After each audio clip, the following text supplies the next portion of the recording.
अस्सलाम वालेकुम। अच्छा जी, हम टॉपिक 9 सिंगल एंट्री पर थे एंड थर्ड क्वेश्चन भी कंप्लीट हो गया था। क्वेश्चन नंबर 4 देख लेते हैं। Mister Khan records single entry basis the assets and the liabilities of the business are as follow. ये 1 जनवरी के कुछ एसेट्स लायबिलिटीज दिए गए हैं एंड ये 31 दिसंबर के एसेट्स एंड लायबिलिटीज दिए गए हैं। ईयर है 2016।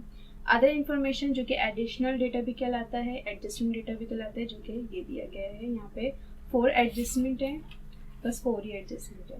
रिक्वायर्ड बहुत सिंपल है। Compute the capital eight start at and, prepare statement of profit और लॉस फॉर द ईयर। ठीक है, capital eight start, capital eight and calculate करना है और फिर उसकी स्टेटमेंट बनानी, प्रॉफिट एंड लॉस की स्टेटमेंट बनानी है। ठीक है, सबसे पहले हम हेडिंग डालेंगे computation capital eight start at and की। ठीक है, और जब हमें कैपिटल एट स्टार्ट और एंड एक साथ निकालना हो तो हम उसका मर्ज एक कॉलम बनाते हैं, जो कि इस तरीके से कॉलम बनेगा। यहाँ पे आप 1 जनवरी 2016 की डेट मेंशन कर दी गई, यहाँ पे 31 दिसंबर 2016 की डेट मेंशन कर दी गई। सबसे पहले आप एसेट्स की हेडिंग डालेंगे। एसेट्स सबसे पहले हम पिक करते हैं डेटा से। सबसे पहले कैश हमारे पास था 18,000 जो कि ओपनिंग, एंडिंग था 15,000। 18,000 ओपनिंग, 15,000 एंडिंग था कैश। ठीक है, इसके बाद हमारे पास यहाँ पर है अकाउंट रिसीवेबल 20,000 और यहाँ पर है 30,000। ये भी account receivable 20,000, 30,000। And then machinery 1 जनवरी की नील है एंड 31 दिसंबर की 25,000। सो यहाँ पर माइनस कर देंगे और 31 दिसंबर की 25,000। ठीक है, यहाँ पे नील भी लिख सकते हैं, मतलब अगर 1 जनवरी की नहीं है। ठीक है, सो मशीनरी यहाँ पे 1 जनवरी की नहीं थी, इसलिए हमने 25,000 जस्ट एंडिंग में ही लिखी। इसके बाद अगर देखा जाए तो एसेट्स हमारे ख़त्म हो गए हैं। हम क्या करते हैं, टोटल करते हैं। Cash account receivable, total assets जो 1 जनवरी के हैं वो है 38,000।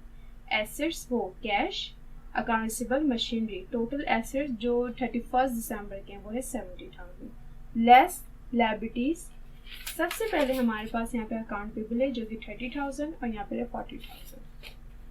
Account payable 30,000, 40,000। लायबिलिटीज माइनस करते हैं इसलिए इसे माइनस में रखेंगे। ठीक है, इसके बाद बैंक ओवरड्राफ्ट है जो कि 1 जनवरी का नील है, 31 दिसंबर का 15,000 है। जस्ट 31 दिसंबर का लिख देंगे 15,000। ठीक है, फिर हम क्या करेंगे भाई, 38,000 के टोटल एसेट्स थे जिसमें से 30,000 का अकाउंट पेबल माइनस करा। सो 1 जनवरी मतलब कैपिटल एट स्टार्ट हमारे पास आया 8,000 का।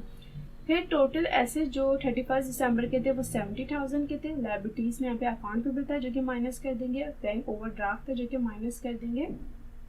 सो कैपिटल एट एंड यहाँ पर आया 15,000 का। ये हमने कैपिटल एट स्टार्ट और कैपिटल एट एंड कैलकुलेट कर लिया। अब हम स्टेटमेंट पर आ जाते हैं प्रॉफिट एंड लॉस की। ये हेडिंग डालेंगे आप प्रॉफिट एंड लॉस स्टेटमेंट की।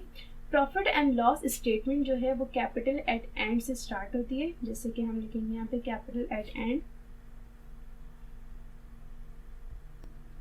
कैपिटल एट एंड हमने यहाँ पे कैलकुलेट करा था 15,000, हमने 15,000 लिख दिया।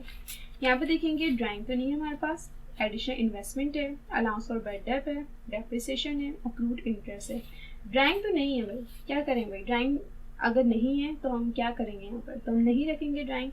हम यहाँ पे क्या करेंगे, कैपिटल एट एंड के बाद उसी को हम टोटल कैपिटल का नाम दे देंगे कि भाई कैपिटल एट एंड में हम ऐड करते थे ड्राइंग, जब जाके हमारे पास टोटल कैपिटल आता था। अब इस क्वेश्चन में ड्राइंग है ही नहीं, मतलब यहाँ पे जो ऑनर थे वो मिस्टर खान थे जिन्होंने विड्रॉ किया ही नहीं, पर्सनल यूज़ के लिए कोई कैश बिजनेस से विड्रॉ नहीं किया। तो फिर हम क्या करेंगे, कैपिटल एट एंड को ही टोटल कैपिटल का नाम दे देंगे जो कि 15,000। ठीक है, लेस कर देंगे कैपिटल एट स्टार्ट भी और लेस कर देंगे एडिशनल इन्वेस्टमेंट भी। कैपिटल स्टार्ट 8,000 का था, 8,000 यहाँ पे शो कर दिए। एडिशनल इन्वेस्टमेंट यहाँ पे 5,000 की थी जो कि 5,000 शो कर दी। इन दोनों को प्लस करेंगे, यहाँ जाके माइनस कर देंगे। 8,000 5,000 हो गए 13,000। 13,000 को हमने टोटल कैपिटल से माइनस करना है। अनएडजस्टेड नेट प्रॉफिट आ जाएगा 2,000 का। लेस कर देंगे ऑपरेटिंग एक्सपेंसेस। ऑपरेटिंग एक्सपेंसेस में सबसे पहले हमारे पास बैड डेट एक्सपेंस है 1,250 रुपीज़ का। Bad debt expense 1,250 rupees. इसके बाद है depreciation expense on fix asset. Fix asset यहाँ पर मशीनरी है जो कि 1 जनवरी की थी नहीं। अच्छा, डेप्रिसिएशन एक्सपेंस जो फिक्स एसेट का लेते हैं ना, वो जो एंडिंग फिक्स एसेट होता है उसी का हम डेप्रिसिएशन एक्सपेंस लेते हैं। तो यहाँ पर एंडिंग जो था मशीनरी वो 25,000 का था, 25,000 का 10% ले लेंगे, फिर उसमें से हम कोई मंथ्स वगैरह का कैलकुलेट करेंगे, पर यहाँ पे हम नहीं करेंगे क्योंकि ये ईयर 1 जनवरी पे स्टार्ट हो रहा है, 31 दिसंबर पे ख़त्म हो रहा है। मतलब ये मशीनरी इन्होंने पूरे साल यूज़ करी। मतलब ये जो परसेंटेज होती है ये पर एनम की होती है, और मशीनरी जो डेप्रिशिएट हुई है वो भी पर एनम हुई है। इसलिए हम क्या करेंगे, जस्ट 25,000 का 10% ले लेंगे और वही हमारा डेप्रिसिएशन एक्सपेंस कहलाएगा। 25,000 का आपने 10% लिया, आपके पास 2500 आएंगे जो कि डेप्रिसिएशन एक्सपेंस होगा। इसके बाद वो कह रहे हैं भाई अक्रूड इंटरेस्ट। इंटरेस्ट क्या होता है, एक्सपेंस होता है जो कि अक्रूड है, ठीक है, मतलब अभी नहीं तो अगले साल जाके पे करना होगा, जो कि 300 का है, वो हम ऑपरेटिंग एक्सपेंस में शो करते हैं। इंटरेस्ट एक्सपेंस 300 से हम यहाँ पे ऐड कर देंगे। 1,250 रुपीज़, 2500, 300, इन सबको आपने प्लस करा, ये टोटल ऑपरेटिंग एक्सपेंस आ गया आपके पास 4,050 रुपीज़। 2,000 का आपके पास अनएडजस्टेड नेट प्रॉफिट था, 4,050 रुपीज़ के ऑपरेटिंग एक्सपेंसेस हो गए। अब देखें अनएडजस्टेड नेट प्रॉफिट कम था, एक्सपेंसेस ज़्यादा हो गए, तो हमें लॉस ही हो गया। जब हमने इन दोनों अमाउंट को आपस में माइनस करा तो 250 रुपीज़ का हमारे पास एडजस्टेड नेट लॉस आया।